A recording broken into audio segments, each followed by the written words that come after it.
மழை பெஞ்சு 10 நாளாக எங்க வயல்லாம் அழிவு போய் கிடக்குங்கய்யா. ஒரு வேலையும் ஒண்ணுமே இல்லைங்கய்யா. நாங்க இருந்ததெல்லாம் வச்சு நடவு நட்டு எல்லாத்தையும் இழந்து போய் நிக்கிறோம். நீங்க ஏதாச்சும் முதலமைச்சர் எங்களுக்கு உதவி பண்ணாதாங்க நாங்கெல்லாம் பிழைக்க முடியும். வேற வழி இல்லைங்கய்யா. ஐயா நீங்க முதலமைச்சர் ஐயா தான் வரணும். நேரடியா களத்துல இறங்கினாதாயா எங்களை காப்பாற்ற முடியும். இங்க உள்ள அதிகாரி யாருமே கண்டுக்கிறதே இல்லையா. இதோ பாருங்க அழிவு சூழ்நிலை இருக்கு பாருங்க.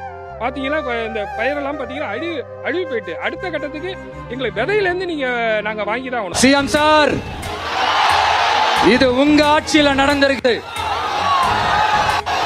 உங்களுக்கு வேணா 40க்கு 40னா அது எலெக்ஷன் ரிசல்ட்டா இருக்கலாம்.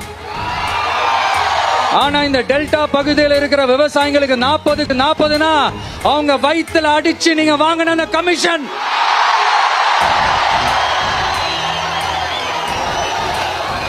இது உங்க ஆட்சியில நடந்திருக்குது. சிஎம் சார், இதுக்கு என்ன பதில் சொல்ல போறீங்க?